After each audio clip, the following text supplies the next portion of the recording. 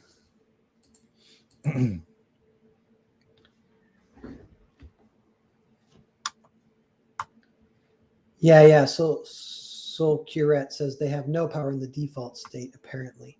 There you Yeah, go. it's Yeah, kind yeah, of yeah. like a worldview where that, yeah, you guys get it.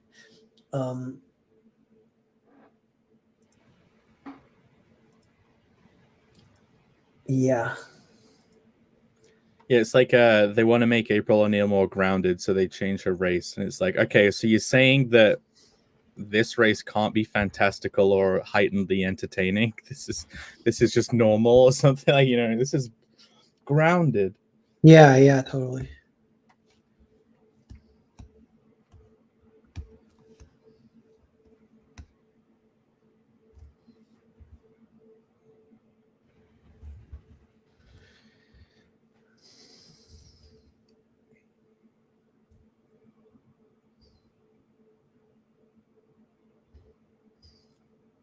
Ugh.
When do you think you'll start fulfilling this campaign?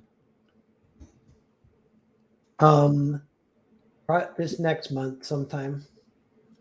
Cool. Everything's almost done. We just gotta.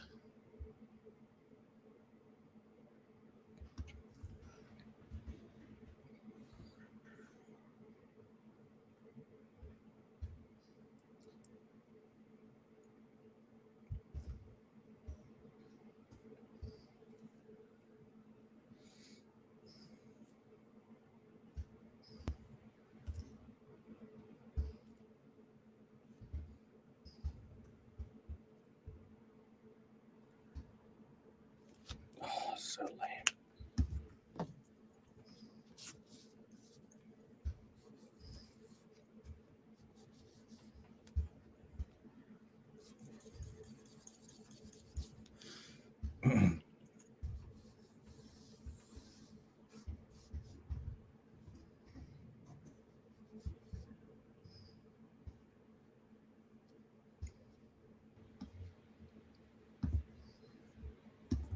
Whenever you draw a character's face, or whenever you're learning to draw them, like, do you always try and imagine like what they're thinking or something? Like, how do you start learning how to draw a character? Do you just start feeling like you're drawing a standardized model, or do you have to do expressions?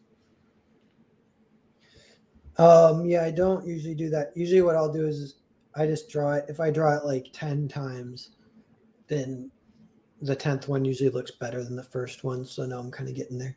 Maybe notice like I do sometimes focus on a little bit like what Bancroft was saying. Like if you can translate it to words, that'll help you. Like also be like this character has a low hairline.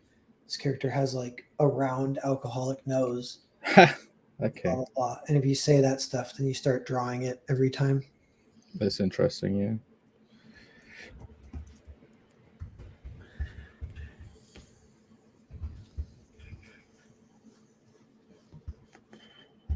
It's like with the females that I draw in my own stuff, they always have a slightly animu-ish face, but like that's not gonna work for his characters. So it's gonna make them look more too generic.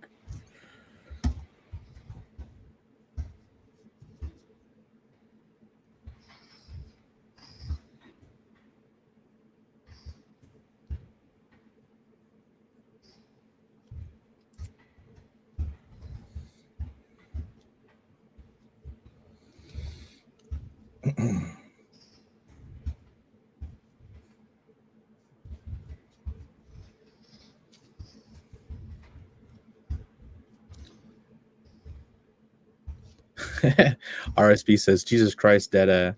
And Sir Otto says, I'm not falling asleep. ... Yeah. Oops. Yeah, I just got to finish this page. It's all right. It's just one of those streams. 46 people watching. Have you backed Earthbound? Bancroft, you can do it. I will. I'll draw her 50 million times and I'll get her.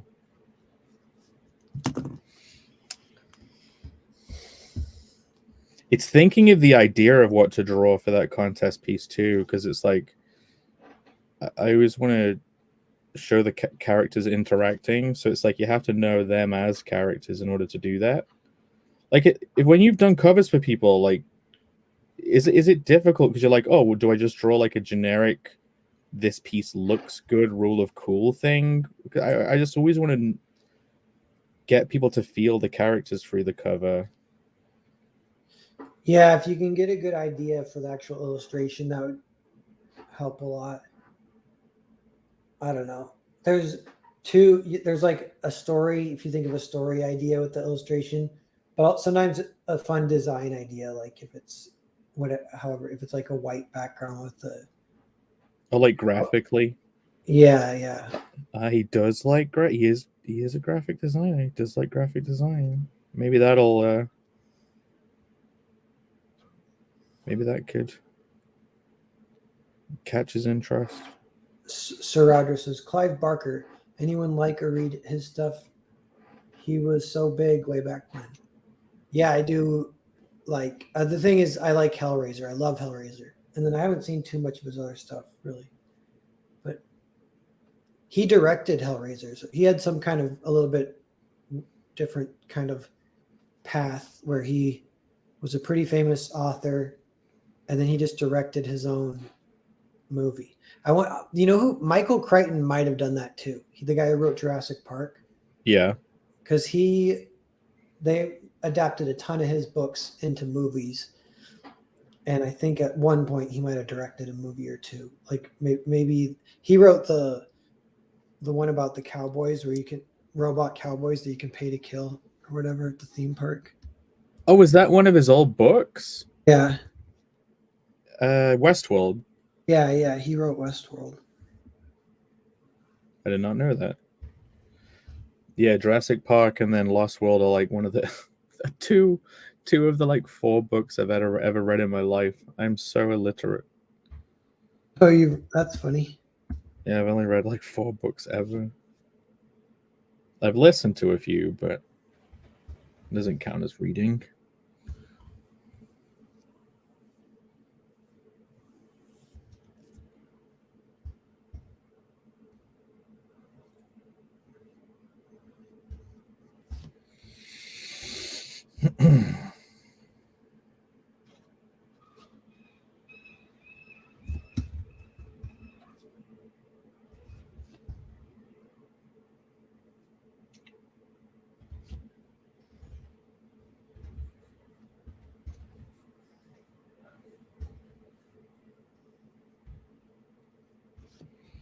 Crap.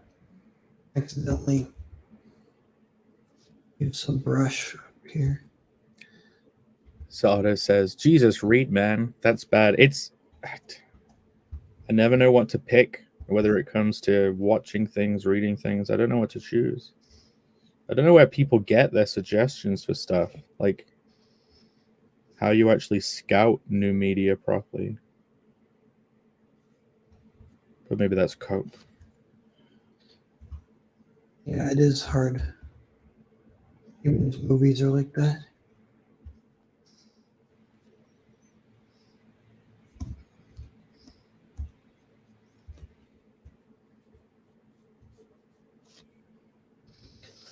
I read Wolverine by Chris Claremont and Frank Miller. That's when I bought at the convention, and that was pretty inspiring.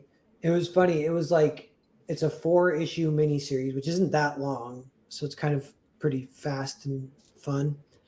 And I like longer ones too, but I almost like more if it's longer. If it was longer, I would have kept reading it. But it's Chris Claremont. I feel like he was writing Frank Miller style because it came out right at the height of Frank Miller's absolute fame, and the intro is about that. Chris Claremont mentions how Frank Miller got so good so fast that he was intimidated by him, and Damn. I was like, dude, I think he wanted to work together, and I think like he kind of I don't know if it's conscious or subconscious, but and this I got to read more Chris Claremont to see if it's just this one or if he always wrote like that, and then that's just kind of like comic style. Everyone kind of writes similar, and then some Yeah. are better than others. But it felt pretty Frank Miller-y the way he was writing it, and it had some cool, simple shit that I wrote down for inspiration. Where I was like, damn, they really hit on once in a while like some simple plot stuff. Where I'm like, that's so good, because I don't know, that's like in my itches to scratch department. I want to tell a story that is like so like the more simple the better. It's like a lot of my stories end up being kind of complicated. And like, Well, what do you actually mean by simple? Do you mean just like really bold interactivity stuff, or just an actual simple, not complex weaving of everything style? yeah, well, like for example, in Wolverine, like it starts with him hunting a man killing bear, and then he ends up killing the bear, and he's kind of bummed about it. But then he finds on the bear that it had been poisoned by a hunter, and that's what had made it go crazy and start killing humans. And so he knows. So then and this all happens in like this is just the intro. So this is like a James Bond intro. It don't only like 4 or 5 pages. Then he hunts the hunter down with his good, awesome senses, and he catches the hunter and beats the shit out of him or whatever. And I was like, that's like so simple and so awesome. So, but I guess that's part of the thing I run into is like I could tell a simple story, but it's hard to tell a simple and long story. Like the longer you get, it ends up not being simple because you just got to think of stuff to fill. Like if you're Yeah, trying to do a movie script, 90 pages, it's hard to then even, it just becomes a chain of stuff happening if you do that, like a long, simple story. Oh, he's yeah, dead. yeah. Mission Impossible because it kind of does that for too long or whatever. Mm. But in this case, it's like the word, it's kind of like relatable and like universal almost the motivation. Like, oh, dude, yeah, like a freaking shitty ass hunter cheated and it caused a bear to die, but the bear also killed humans. Like, you got to go make that guy pay. And it's not even like revenge necessarily. It's more just like justice kind of, but like Mm. super relatable, super fast setup, super simple story. And so you could take that story and try and make a longer version of it. And like you could say the hunter gets away the first time and then kind of fucks with Wolverine. He calls in some friends and they could hire Sabretooth and Wolverine could get more screwed, like Oh it yeah, was you still, just double it. You just do the doubling thing, like you said with the unfolding. As long as you keep doubling the like power of what's happening. yeah, yeah. Yeah, you could do that. Yeah. And then Um, you just throw in some setups, like if you was gonna call something in, you like at the start you can have them having a conversation. It's like, no, I'm gonna go alone this time. Like you just throw that in at the early on. yeah. Yeah. And then the next thing that happens a few pages later, I think the beginning was the beginning and end were really good in Wolverine. The middle was just okay. But um, then it kind of switches to the real plot, which is he hadn't heard from his girlfriend in a long time. She's in Japan.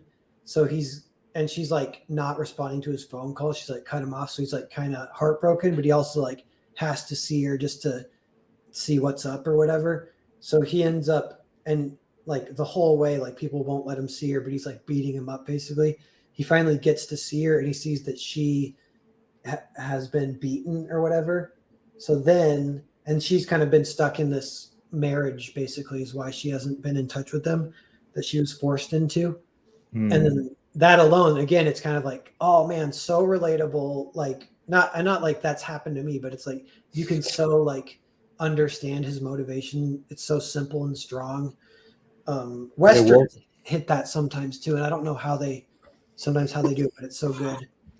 That's what these simple Western style plots is kind of part of what I'm trying to write down a few of them and think about how they work or whatever. But then they throw a little twist in that because it ends up being that the girlfriend, she is so bound, so she's really into the honor and culture of her family, and it is her duty to marry this guy.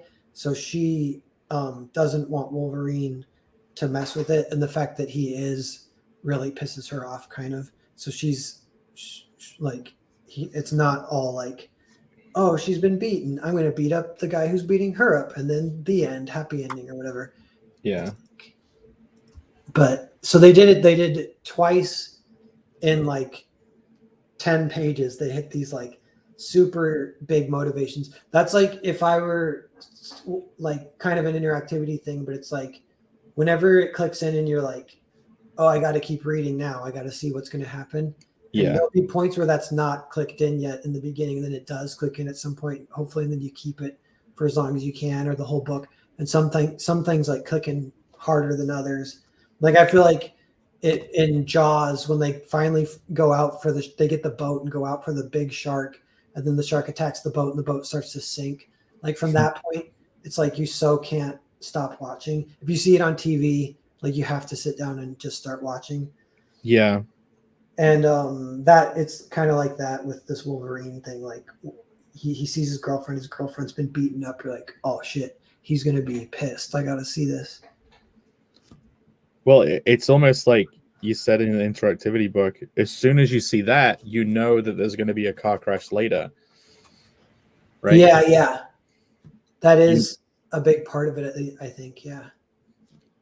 Like you have the two elements, right? There's Wolverine who's witnessed that and won't let it drop because you know his character, and then you know there's someone who's done it, and so you know that those two things are definitely going to collide in an interesting way, but you don't know how they will collide. Yeah.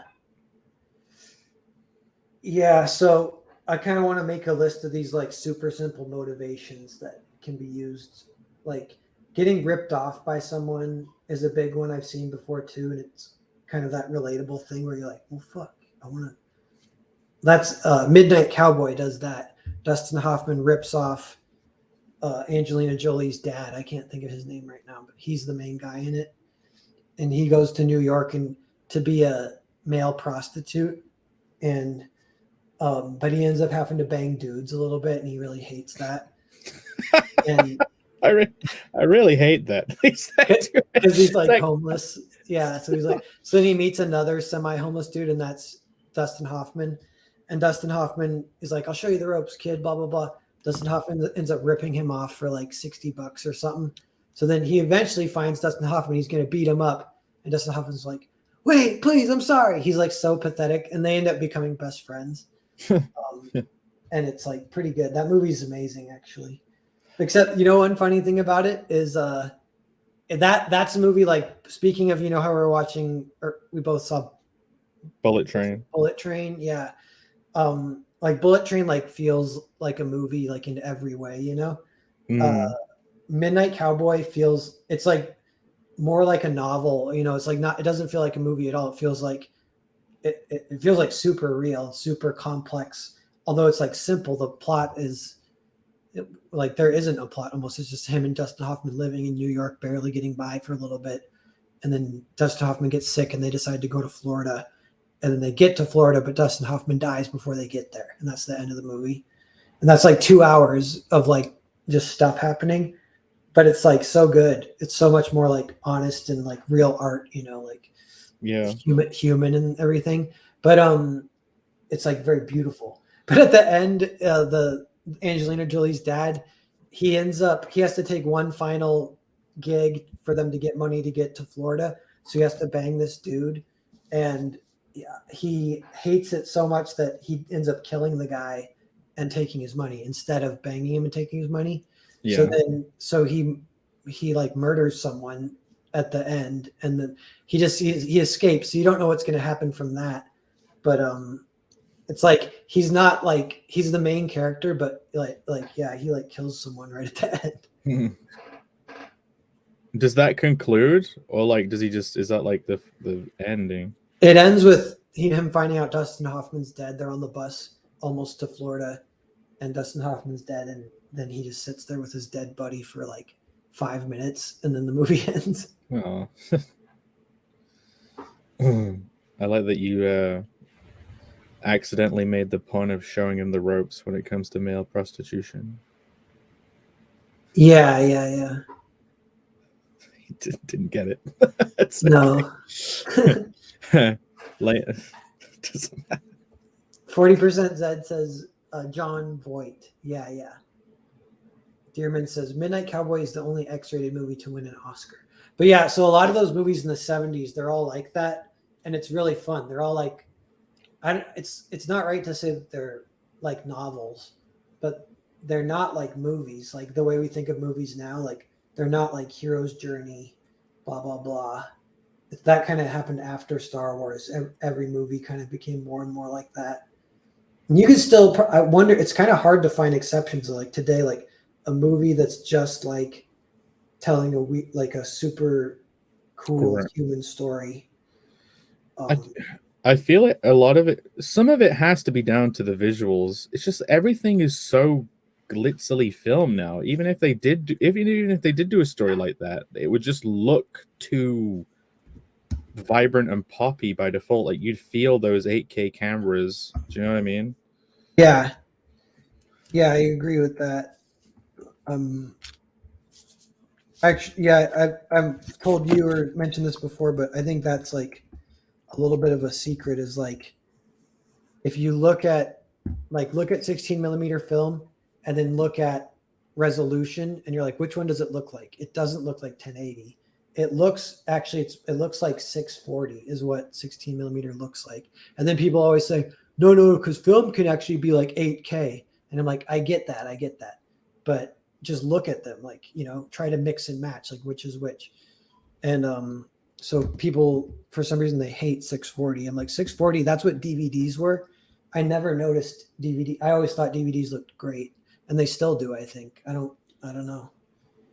It's like, yeah, you can get shit more clean and crisp. That will usually make it look worse, I think. But yeah. Well, it's like, DVDs that low resolution on a CRT TV, the way it blurs the stuff together, like old films used to look smoky and grainy and real. Like there's a reality to that. Yeah, and I wonder. I haven't ever done that test of watching a DVD on a new TV, and if it does look bad, because people have said that. But I suspect too that could be a thing where they actually like set up the TVs to do that on purpose, to make it look bad on purpose. So you have to upgrade or whatever. Because like 640, 640 with the slightest blur on it looks amazing. And that's like, again, kind of like that film thing. Like that could be, the slight blur is almost like the equivalent of 8K. And then the new TVs are like, no. To achieve that slight blur that looks amazing, you need 8K resolution. You can't just do 640 and slightly blur it. Something that I've realized recently too that's kind of cool is I noticed credits always look amazing in old movies, and I didn't know why for the longest time, and then I did realize why. So the reason why is because sometimes they'll call it in camera, but it means they filmed the credits. So its actual film is running through the camera, and so what that does is it gives the ever so slight jitter to the words. They're going up and down, like just barely, barely perceptibly, but it gives life to it. And it looks amazing. And actually, for things shot on film, that's happening. Not just the credits. That's happening if you're filming someone walking down the street. That's still happening, but it's so subtle that you can't actually see it, but you feel it, and it gives this life to things that are shot on film that digital doesn't have. Digital is super static and digital or whatever. So Mm. I went into Blender and I was like, I'm going to do all my tests. I shot 640 resolution, and then I added the jitter in Blender. I just animated it because there's ways you can do that are like doesn't take forever and it actually is pretty sweet. And I was really happy with the results. I'm like, dude, this looks to me it looks like film. So I'm gonna do that if I make a movie. I am gonna add the slight jitter. That's awesome. Yeah, like it, it, it's reminding me of like when like they even have that in like original PlayStation games because of how the polygons were rendered as the camera moves around, like the polygons themselves would like flicker a bit. Yeah. And that stuff looks really cool. And that's like, yeah, if you made a game today and forgot to replicate that aspect of it, it wouldn't look as cool. You know, the magic wouldn't be there. Yeah, I agree. I don't know if we did that anything like that in Holofist.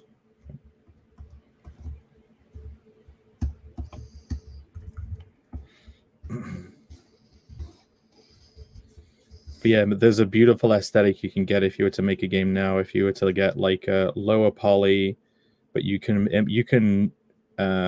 replicate the PlayStation 1 flicker to the geometry. And like I just you 640 is the resolution, or even like 144 if you want to make it look like it was on a DS or something, and like it's Yeah. beautiful. And those that even have the blur, they yeah, the effects I put on Holofist visuals is just like a bit of a vignette around the side, a little bit of grain. Like you can, there's visual processing effects you can put on where you just put a touch in it, just like a slight amount. Some people go overboard, but a little bit of vignette, a little bit of grain, Yeah. a tiny bit of chromatic aberration around the edge.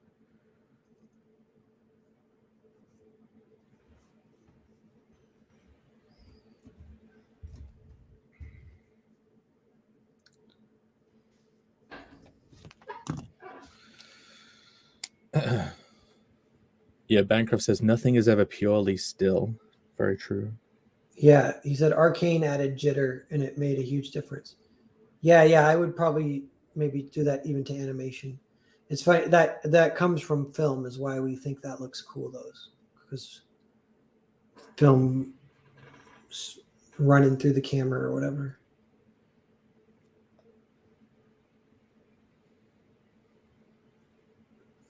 DG2K, what up?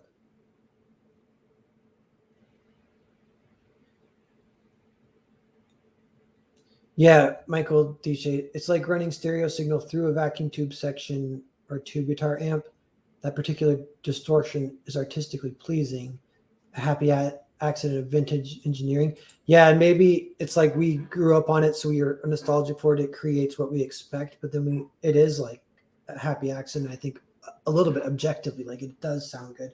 And what I noticed, what kind of got me thinking about some of that stuff was on YouTube, there's a lot of camera subculture, and one of the ones is they take vintage cameras and convert them to instead of film, they convert them to digital cameras. Oh And I'm yeah. like, well, what even does that mean? I'm like, there's one. So there's all these old cameras called Leicas, and they're super expensive if you look them up online. And someone's like, yeah, converting a Leica to digital, whatever, with a Raspberry Pi even or something. So they're replacing the film with just a digital sensor. And like, but what even I don't get what's so special about that. Like I don't get it. But then they take a picture and it looks like it was film off of a Leica. So I'm like, that kind of Whoa. goes to show that there's a lot of stuff going on here that it's hard to break down what makes it look like a Leica film photo. And the fact that it's film is like the least important thing. The most important thing, it kind of turns out it's like the lens, the camera body, the way it lets in light, and that kind of stuff actually Yeah. affects it a ton. Jolly Green. Nora, what are you working on here? This is the cover for the Robozan extra book. NPC. No, it's all about the lens. I mean, yeah, lens is pretty important, but I swear it with this Leica thing because it was like the actual camera. The other time I saw something like that, it was someone converted a Super 8 camera to digital, and then they were shooting digital with a Super 8, and it looked like Super 8 film. And I'm like, what is going on? Damn. And that the lens is a huge part of it, though. Yeah, I wonder if you really, could just get, because you could just get an old lens and get an adapter to attach it to a camera, a modern camera, and I wonder if it would still look cool. Yeah, because it's more than that though. That's it looks cool, but that's why it's like not even just the lens. Because you can do that pretty easy. You just buy old lenses and put it on a Canon, and you're like, oh yeah, it looks cool. But if you actually convert an old Leica camera to digital, that gets you a look that you can't replicate anywhere else with lenses, without lenses, and it looks really cool. So I'm like, what is it? I don't know. Romy says the internal lighting model of the chassis. Yeah, whatever that is, that sounds like something. It's like how the light, because it's a single lens, they're a lens reflex camera, so it's like the light doesn't go directly to the sensor. It goes through the lens, it hits like a mirror, and then it goes down to the sensor. So when you flick it on, that huge clonk you hear is the mirror flipping. Yeah, that's definitely part of it. That guaranteed. Yeah, it's like how far the sensor is from the lens, because Canon's, there isn't anything like that. Yeah, they call it a mirrorless camera, so the light just goes straight back and then hits the sensor, and that looks different, feels different than if it has the mirror. It's traveling a little further, it's bouncing, that kind of stuff. NPC, I'm a professional photographer, and it's all the lenses. Nope, that's not how it works. Well, NPC, you should look at the videos that I watched. I don't know, they're out there. Look at people converting Leica to digital and see how weird it looks.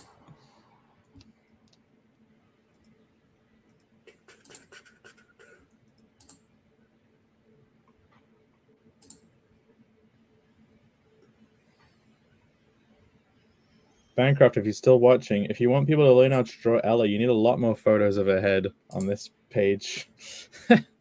you put up he's put up like a gallery of characters. Like, you need to put more pictures up. Oh, NPC, that says the mirror flips out of the way. It's just so you can see through the viewfinders what the mirror is. Oh. Yeah, I don't challenge that.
Are you taking a break on doing your filming stuff and thinking about doing that film, and you're going to come back to it? Because you had a surge there for a minute of practicing film stuff. Did doing the Tampa Bay video give you the conclusion you wanted, and you're going to go back to it later? No, I put out a casting call, and so I've been talking to actors, but it wasn't even I didn't get that many responses, so I don't know if even have it because it's funny. It's just two roles for an old lady and an old man, and I've been trying now to just get two people that are interested. Has actually been a little bit of a challenge. Where do you put casting calls like that out? Like on a website or just like a local bulletin board Facebooky thing or?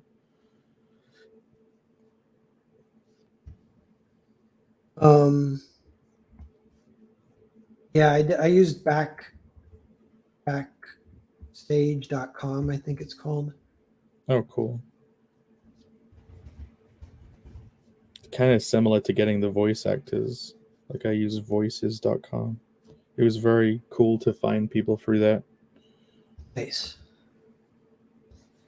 I had a load of entrants for doing Mindy's voice from Hollowfist, and then this one woman did an amazing job. And the audition thing was still up for like a week, like it had a week left to go. But I loved her performance so much, I just emailed her straight away saying, "I absolutely loved you. I'm picking you. I'm closing it down now. I'm picking you. It was great. Well done."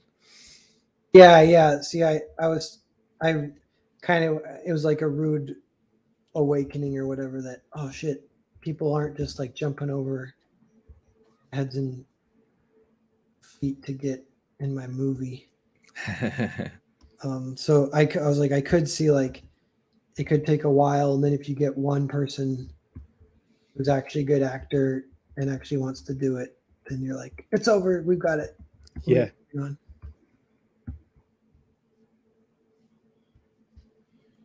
Maybe not a lot of old people. Maybe they're all worried about catching something if it's your area. Yeah, that was a problem when I sort of attempted all this pre-COVID, and that whole process shut down before it could even get started because of that. But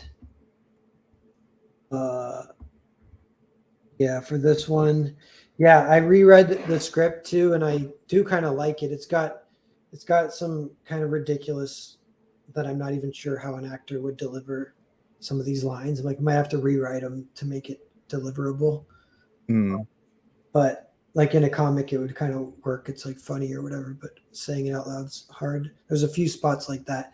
But I sent it. There's one woman who responded early to the Craigslist, and she's just a friendly person who lives in town. She's too young to play, but she's like gung ho to help. So she's kind of helping me cast it. And so I sent her the script, and she really liked it. So, and I that's like the first test is I'm not ashamed to share it because I read it myself, and I'm like, yeah, it's fine. If people if someone didn't like it, I'd be like, that's okay. Like it doesn't hurt my feelings or whatever.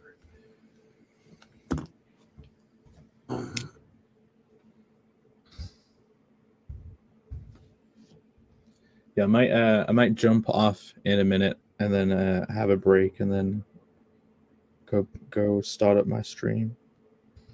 Oh, and then stream over me again? Yeah. Okay. Not yet though.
Who's that guy?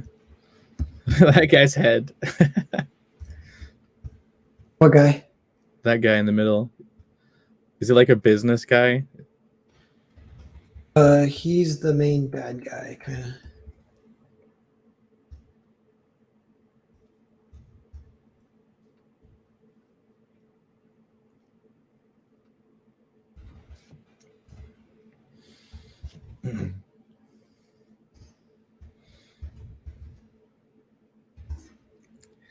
Michael Teacher said, Hyper Wizards casting couch interview. So, my dear, let me show you my hedgehog. Nah, I saw another dead hedgehog on the road today. Every single time I drive to see my family, I just see another one. Oh, every day is a living nightmare.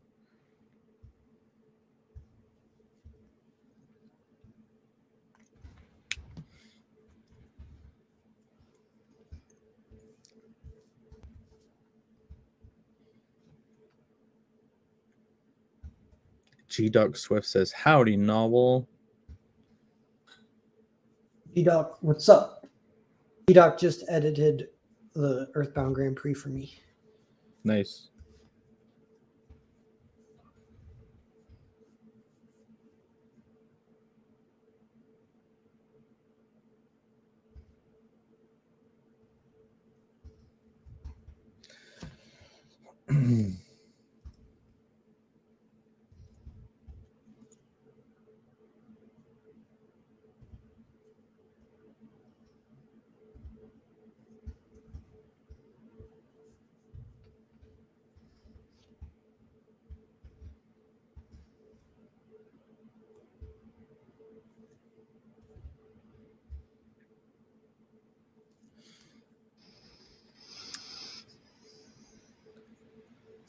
Banco says, it occurs to me that I only have a small handful of Ella faces that I actually like.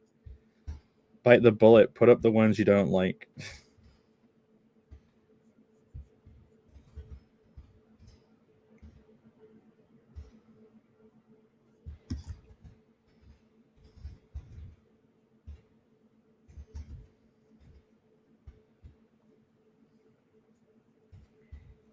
Think I need to tilt my drawing thing up. A lot of stuff ends up looking stretched out and too tall and long.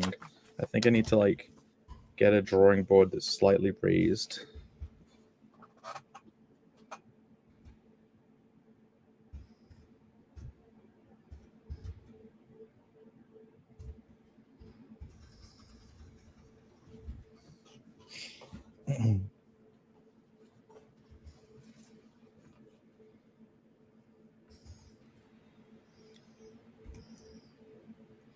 Maromi says, it's like with turtles down here after heavy rains. They cross roads, always stop to pick them up. Yeah, with hedgehogs, it's the summer. So, I think a lot of them are maybe getting dehydrated and then they're out in the day. If they're crossing a road, I don't think it's because they'd usually stay away from them. I don't think they'd randomly do it. But yeah, if a hedgehog's like injured itself so it can't feed, it starts like going out and looking for help, and that's when they usually end up in the middle of the road.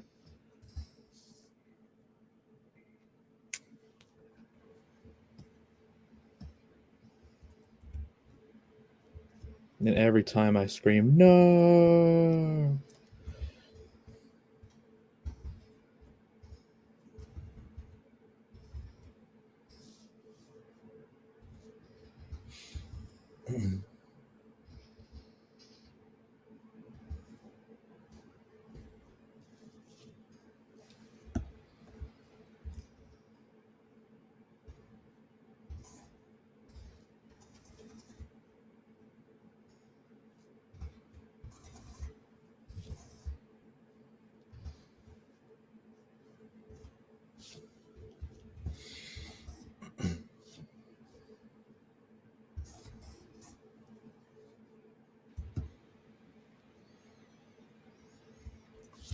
All right, I'm fed up of drawing Ella. I'm going to shoot off.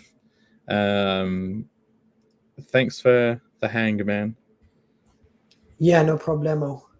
Good luck with finishing coloring it. Cool, thanks. It's I'll looking see really you. good. Yeah, thanks. All right, see ya. Peace.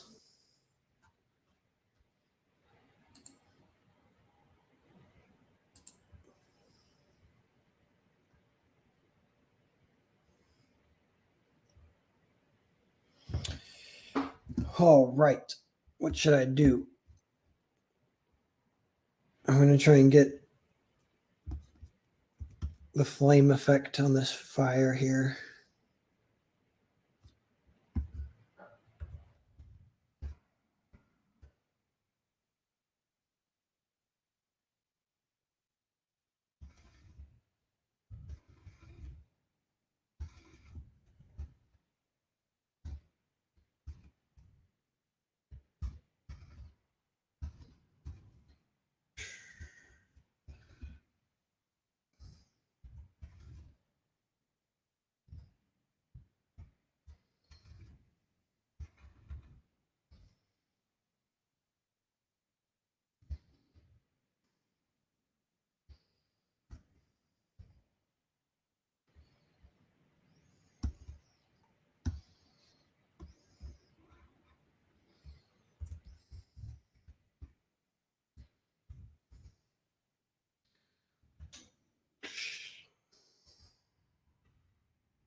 Pretty much. And then maybe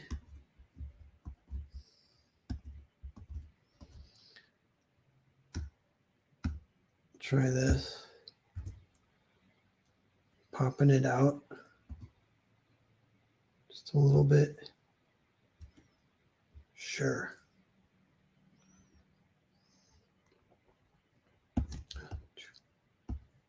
I don't know. Either way looks kind of cool.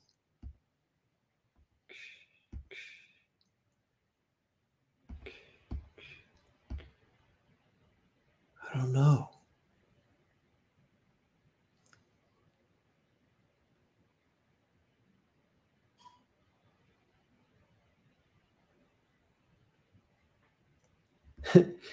You guys talking about the hole in my wall?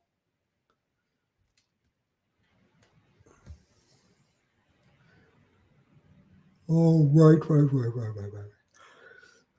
I'm close. Outline or no? And then maybe I gotta start flattening these layers. I don't like having too many layers. Just throw in one gradient.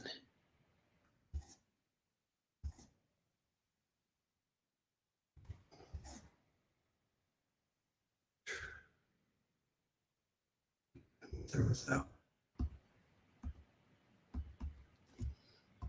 Too many options.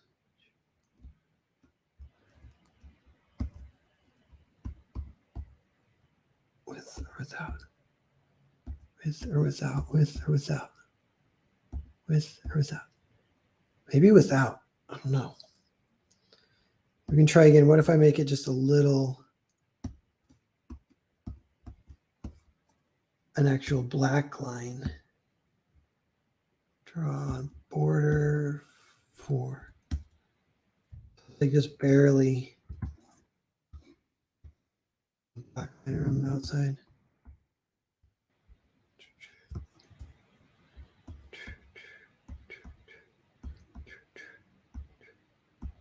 Making it pop a little bit. That does look better. And that's with the white behind that even.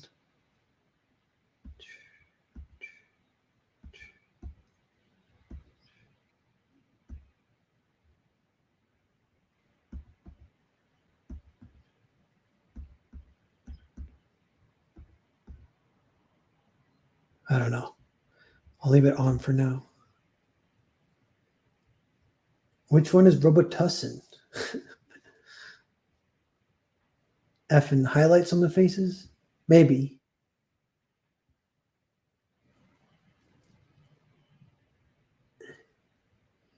Yeah, if I could do it flat, I would. I like flats. They always look cool to me. I want to do a whole comic and actually just do flats one day, but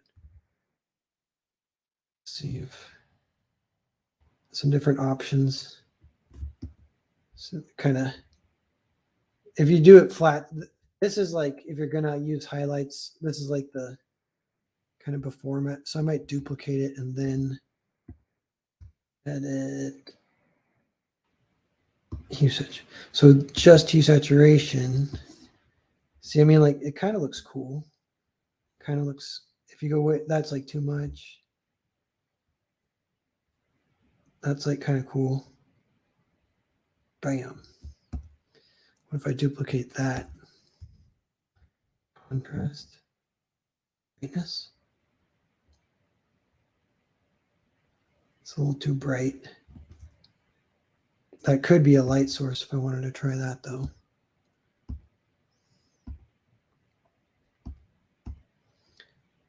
So like that's, I might just do that, just flats. I mean, it looks kind of cool. But if I did do a highlight, it would be here.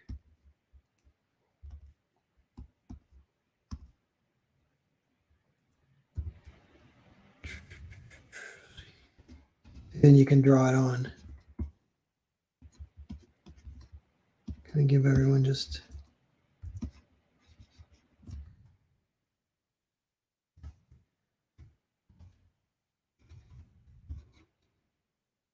that?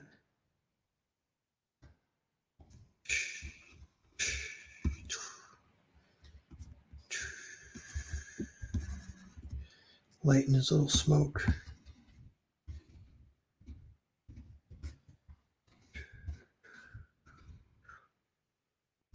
Funny with lighting, a lot of times it looks better with these big strokes. I don't really know why.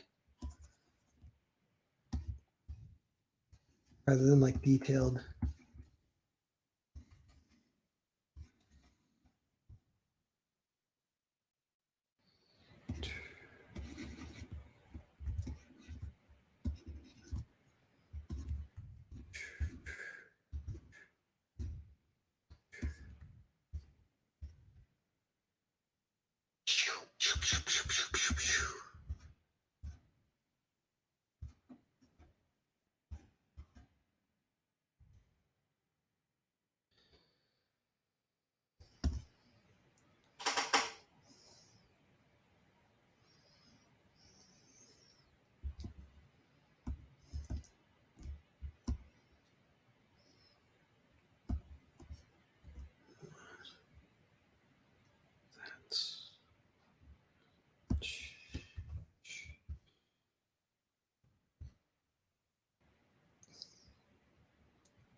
That's what it was.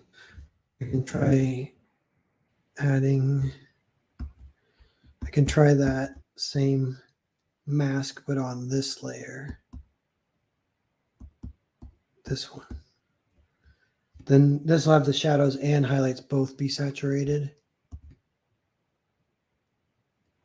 That makes it a lot subtler. And that looks kind of nice. I can still mess with it.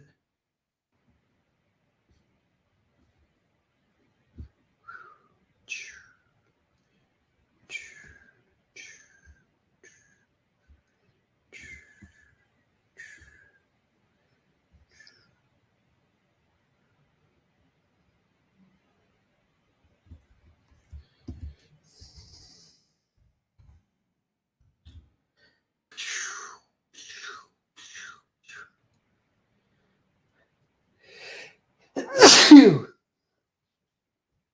I don't know. I kind of got to sit on it for a little bit. So the options are that one. I could save them out and then look at them. That one or that one. We probably would darken this just a little bit. It's just...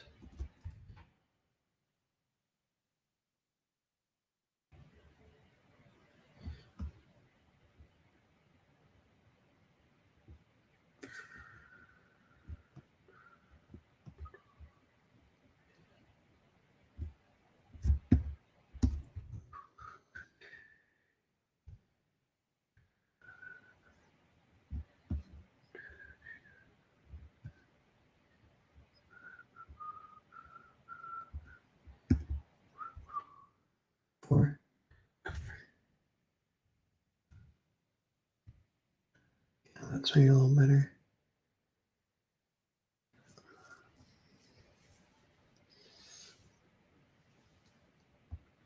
Robozan. What if we duplicate?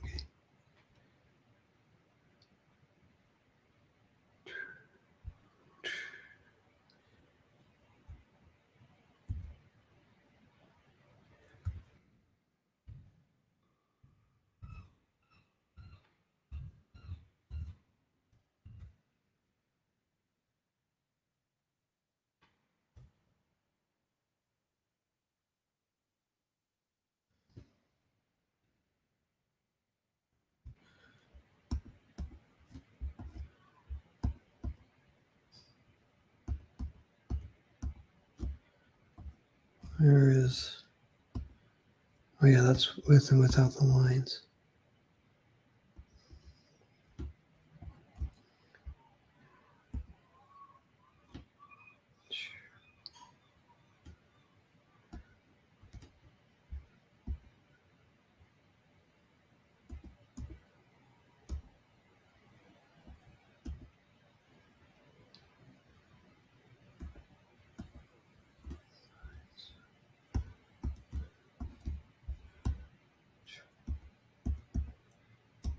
I kind of like that color, more saturated one.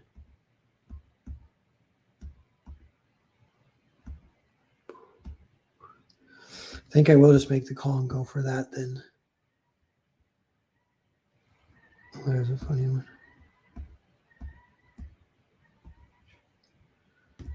So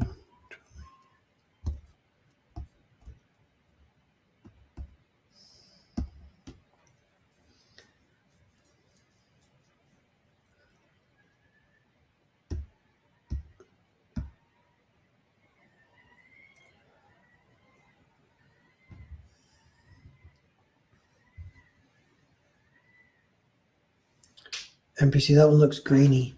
Yeah, I can kind of see that too. I kind of like that though. I don't know. Sir Adler, what a miss. Oh, nothing. Yeah, just trying to get this cover. I guess one other thing you can do, I haven't done this yet, but see, look at the flats look kind of nice. It's kind of fun. What if I could just, yeah, you could go like that, still keep a little bit. That actually looks kind of fun. Rather than the extreme shadows. They could be even more extreme. They're not even that bad there. If I go like that. All right, I'm going to do it. I'm going to merge down. Boom. And we still have the flats that I can mess with starting point. And what is that?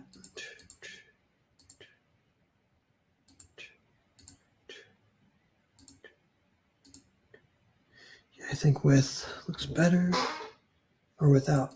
So I'll just, I don't know what that is, but I'll delete it.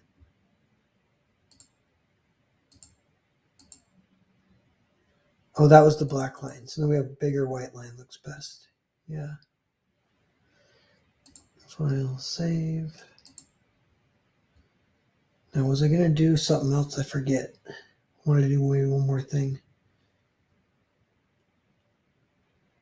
Oh, yeah, I was going to show you guys. So you can go select all, so the whole layer, go a layer above, and then just pick like kind of a color from, it's like super brown, mustardy brown, on the layer above, fill.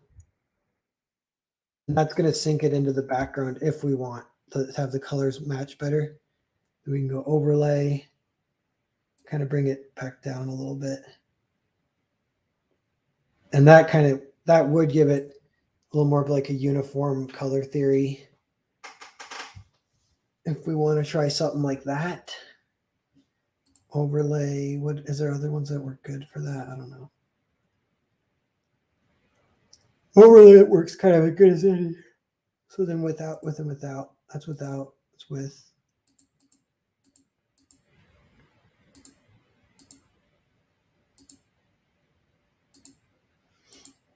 Kind of like without better for now. I'll leave that layer there though hidden. The last thing I got to do, but I don't feel like doing it now, is I do just got to go in and touch up the lighting just a little bit, get a little bit more. Some of it.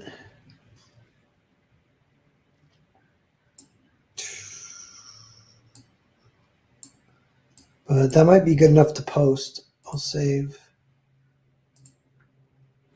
as 2BCs.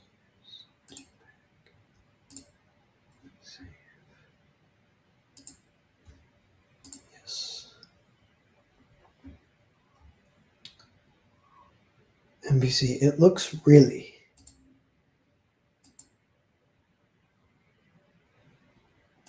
Multiplier overlay. Yeah. Multiply makes it darker, but then you can just flatten it and brighten it, and then it would still have like the colors. Almost as striking as a Del Keown cover. Imagine going out for a night with that dude. Yep, he's probably the biggest legend in CG. He's so talented. It's pretty cool. It's fun hearing him just talk about stuff he kind of takes for granted because it's so normal for him, but for us it's like godlike ability, the way he like talks about inking or what, or even coloring. I'm always trying to listen. Cool.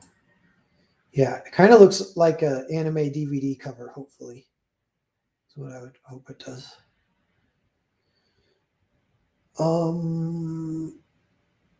Yeah, cool. Well, longish stream, but got it all done. So that's good. That was a good, today's gotten some good shit done. And I went for a little jog, but I got kind of sugar crashy halfway through the jog. So I was walking most of the jog, but I don't know. I've been chugging eggs every morning, chug 2 eggs. It's gross, but I've been buying like farm grown organic eggs. They're a lot more expensive, but it's like, maybe it's worth it. Maybe it's worth it for the chickens. I got a soft spot for the chickens. I'm going to be drinking their eggs. But okay, I'm going to end the stream, everyone. Thanks for hanging out, and I'll talk to you guys later.